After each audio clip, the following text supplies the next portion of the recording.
I won't let you smother it. I won't let you murder it.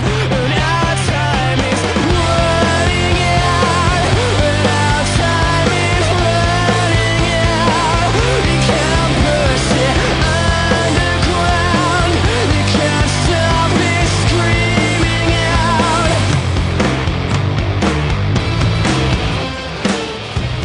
This is another episode of Full Disclosure brought to you by InfinityExist.com. I'm Knox, this is Patch, and today we're going over bypassing hotspot access control. How we're going to do that, we're going to use session stealing, DNS tunnel, ping tunnel. Let's go get the Starbucks. Alright, for our first attack we're going to go over something called session stealing. Basically what it is changing your MAC address to match a MAC address of somebody that's already connected to the network that has paid to use the internet. This allows your network traffic to go through unblocked. There are a couple different ways to find out who is on the network. One would be to do an IP or to do a ping scan. Unfortunately, the network we are on does not allow that, so we're going to use arrow dump to find some users on the network. Just pull up a web browser here after we connect to the network, and you can see that it doesn't allow us to go anywhere. It's asking us to buy their Wi-Fi. I think it costs about $4 for 2 hours, something absurd like that, and we're not going to pay that.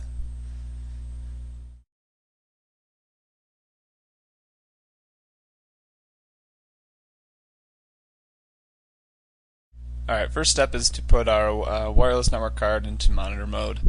And first we'll put it up, monitor mode, and then we're going to start up arrow dump and see the SSID of that network. And then we're going to specify just traffic for that specific network, just so we can find a user's MAC address for that ATT Wi-Fi. To do that, that's just arrow dump -ng -bssid, the SSID of that wireless access point, and then your interface. For us, it's our USB. Then we'll just wait for some traffic on the network. It's good to pick a station that has some packets flowing, and there's one for us. We're going to use the one that has some good traffic going there. Alright, now that we've got the MAC address of an active client on the network, we're going to want to change our MAC address to their MAC address. But first we're going to change our wireless network interface back to managed mode. For us, we're having some problems just turning it straight back, so if you're using a USB dongle, the best is just to unplug it and plug it back in. But once you get that back up into managed mode, we're going to use MAC changer. It's just MAC changer -m, the desired MAC address, and then the interface. We want to just put the interface back up, and we can see that our MAC address has been changed.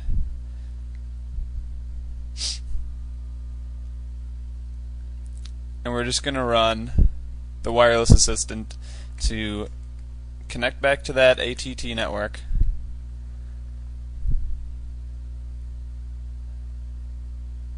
And show you that using that spoofed MAC address, that gives us access to the internet.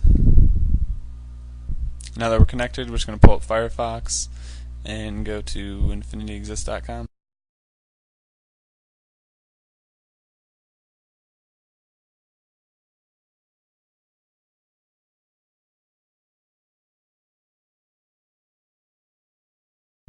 There you go, working like a charm.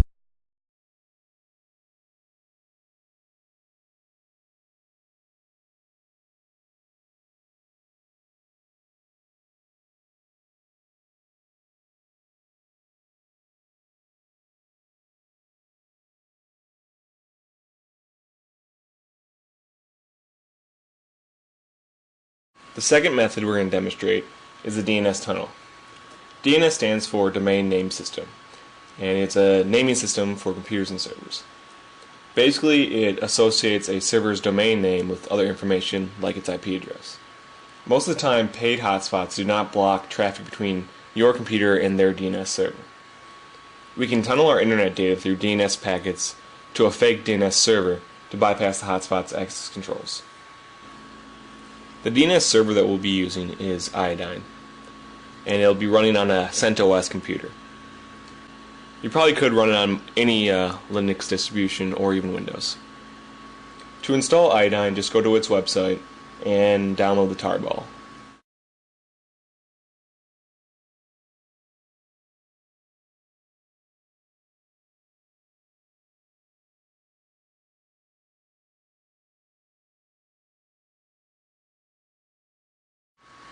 Just extract the source code.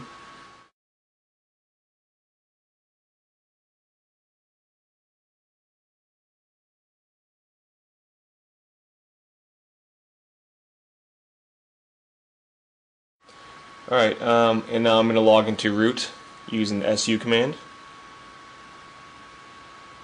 And to compile and install the code, just do make and then make install. And Iodine will be installed to user local sbin directory. Iodine's a client, and Iodined is the server, which I'm guessing stands for Iodine Daemon. And that's all you have to do to install it on the server. Let's hop over to the client. For the client, I'll be using Windows just to show you how to install Iodine on a Windows computer. For Iodine to run on Windows, you're going to need to download a few things. You're going to need to download the Windows binaries from the Iodine website. You're also going to need to download a MinGW, which is just GNU software for Windows.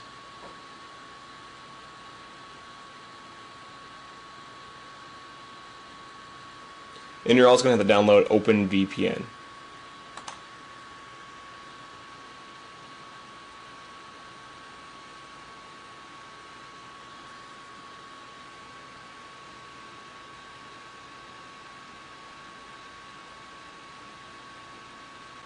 Alright, once you have MinGW installed and OpenVPN, you're going to have to use OpenVPN to create a new tap interface. They provide a batch file to do that for you. Alright.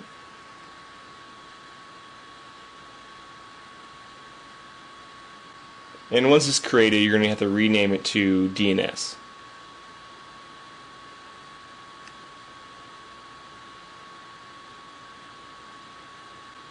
As you can see, there's the tap interface right there, and just rename it to DNS, all lowercase.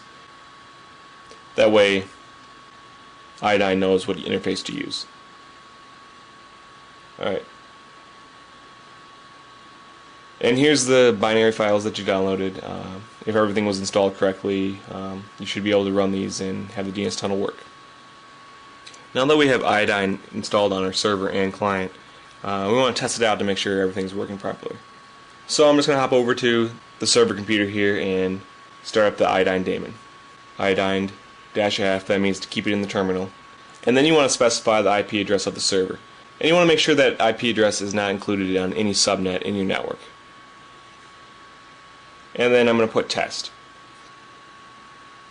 And basically what will happen is the DNS tunnel will respond to any DNS packets associated with the test hostname.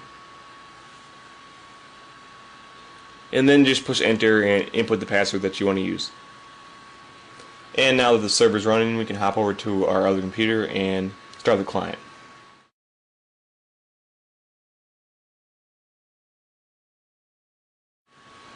It's just going to open up the command prompt. Do -F, the IP address of the server. You may notice that this is a public IP address. In the situation that we're in right now, we're not on the same LAN, so we do have to use the public IP address. But you are going to want to test this on your own LAN. Just make it easier to troubleshoot. And then we're going to type in test, press enter, and then enter our password, and it should connect to the server. You can see it's setting up the DNS interface, gave us 10.0.0.2 IP address, and then basically figures out how much data it can send through the DNS packets. And once it figures out all that, it should be up and running. You can test it by pinging the server at 10.0.0.1. And if you're able to ping the server, the DNS tunnel should be working properly. Alright, now that we know everything's installed right and everything's working, we can set up the DNS tunnel. To be able to do this, you need to have access to a real domain, like Infinitysys.com. And our service provider for Infinitysys.com, DreamHost, allows us to create custom DNS records for our subdomains.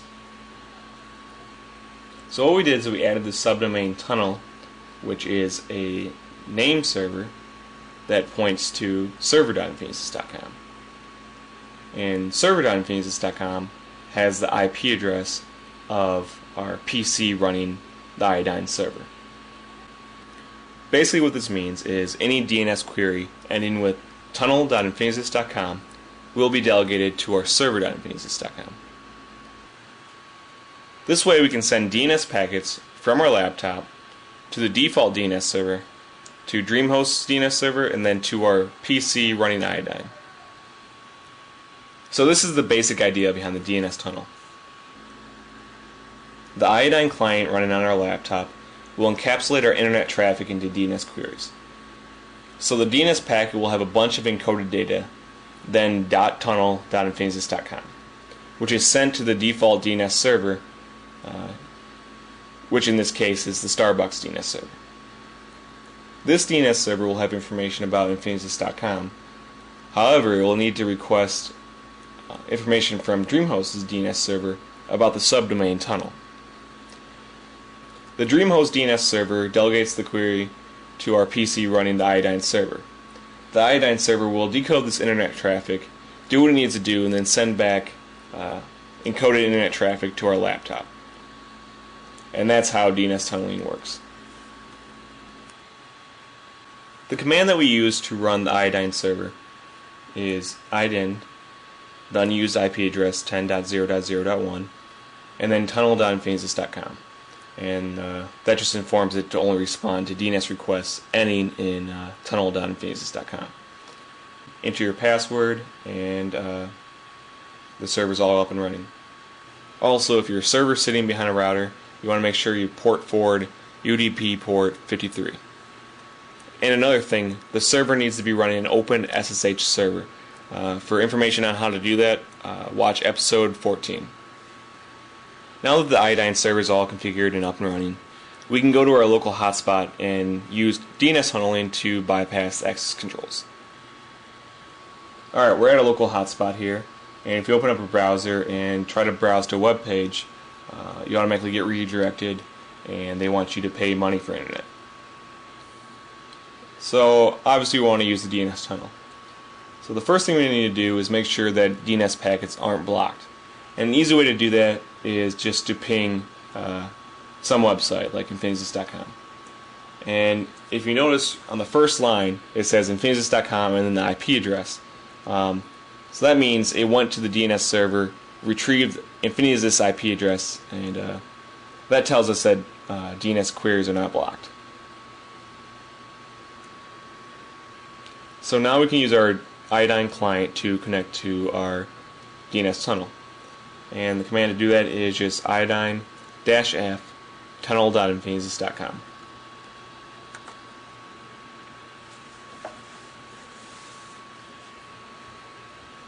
And you just enter the password. It sets up the interface. It's doing that auto probing to figure out the maximum size of host name that I can put in a query. Alright, now that's all set up. It's sending DNS queries to our DNS tunnel, and then we can use PuTTY to connect to the SSH server that's running on our server PC. And to do that, we just do 10.0.0.1 and then port 22. And we also want to set up an SSH proxy, that way we can tunnel our internet traffic through the DNS tunnel. Just going to log in here, Apache. Alright. Everything's working. I can go to Firefox now, go to Options, and then change my network connections. I'm just going to do a manual proxy, delete everything else, and then put localhost for sock host, and port 8000 or whatever port that you use, and push OK. And now I should be able to browse any website through the DNS tunnel.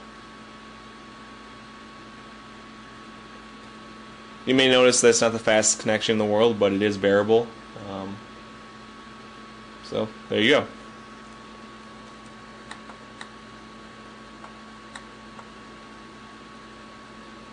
And if we open up Wireshark here, we can see those DNS queries as they go across the wire.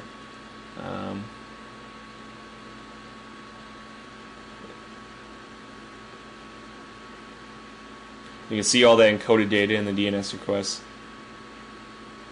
And that's basically it.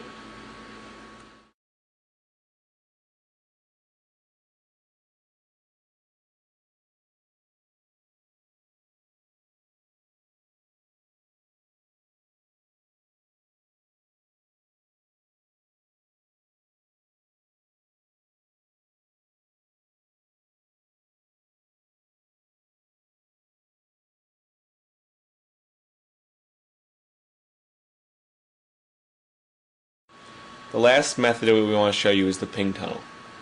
Although most hotspots block IMCP packets, it might be still useful to know how to create a ping tunnel. Like the DNS tunnel, we have to set up a server computer. We'll be using CentOS again, and you just need to go to the ping tunnel website and download the tarball.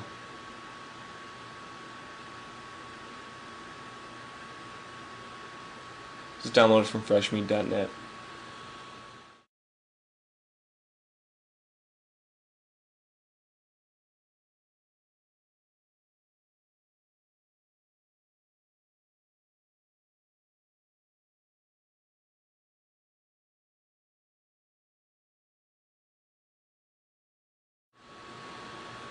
And just extract it.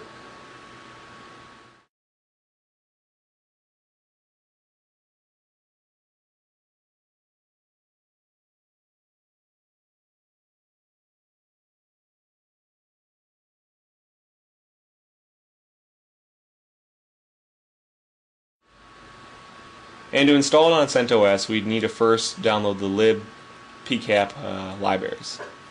And you can just do that with yum install libpcap.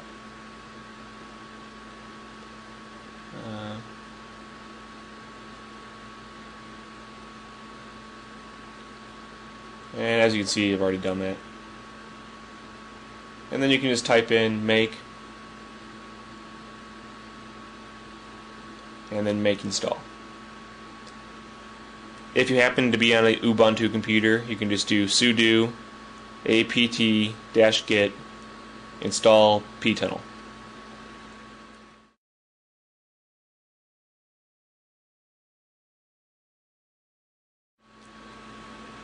And to run the server, all you have to do is type in ptunnel. And that's it. And now we're ready to hop over onto our laptop and install the client. For the client, you're going to use the same code that we used for the server. However, when I was compiling on my Windows computer, I had a little bit of problems with their make file, so I had to do it manually. But I'll be posting the Windows binary on the website, so you can just download that. And what we want to do is we want to make sure that we can ping the server computer, which is server.infuses.com.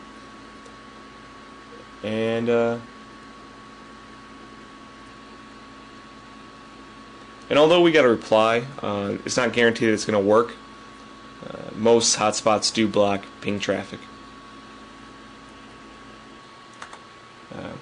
But anyways, we'll do ptunnel.exe, and then we'll do -P and then the IP address of the server that's hosting the ping tunnel, and then we'll do -LP, which is a local listening port, and then we'll do -DA and then the IP address of a remote proxy.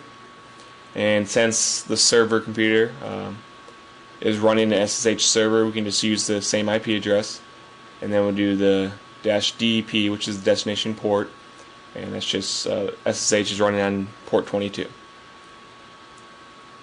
So basically what the ping tunnel is doing is opening up a local port 8000, and any traffic that's directed to that port will be tunneled through the ping tunnel to the SSH server running on our server PC.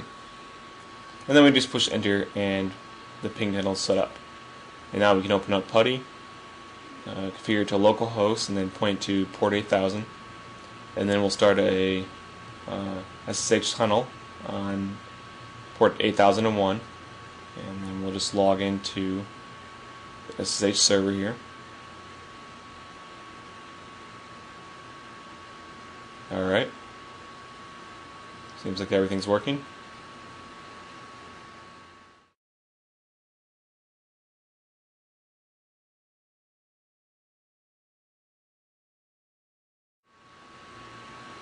And then we can configure our browser to connect to the SSH tunnel, and then our internet traffic will be tunneled through the ping tunnel.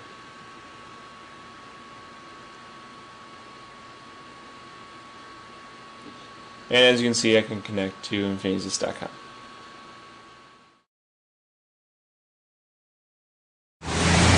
That's it for this episode on bypassing hotspot access control. Check us out on our new IRC at server.basis.com.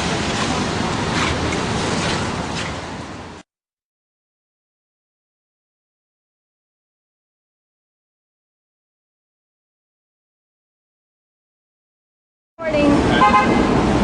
Wow. Keep rolling. Wait. Alright, Yell. ready? Yeah. And that's another episode of Full Disclosure brought to you by infinityexist.com. I'm not Pat. Today we're going to be doing bypassing hotspot access control.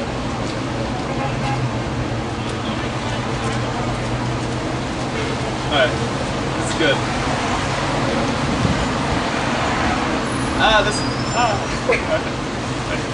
This is another.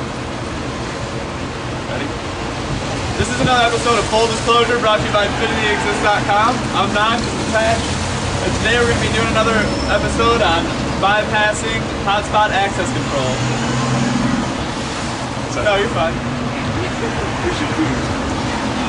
I think it's kind of funny. Do you guys want to come closer? Yeah, we probably should. You want to stop? So you guys tell me what you think.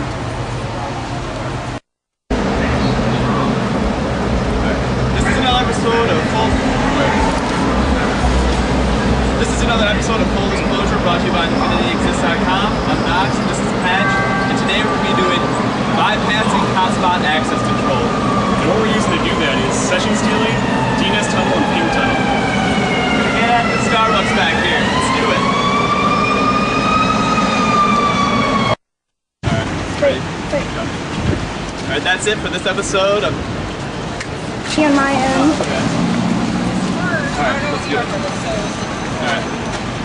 That's it for this episode from infinityexist.com on bypassing wireless hotspot access control. Check us out on our new IRC, that's server.basis.com.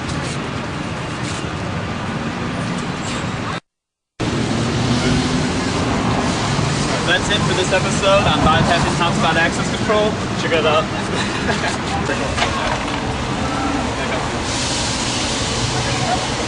Good to go. We still got red.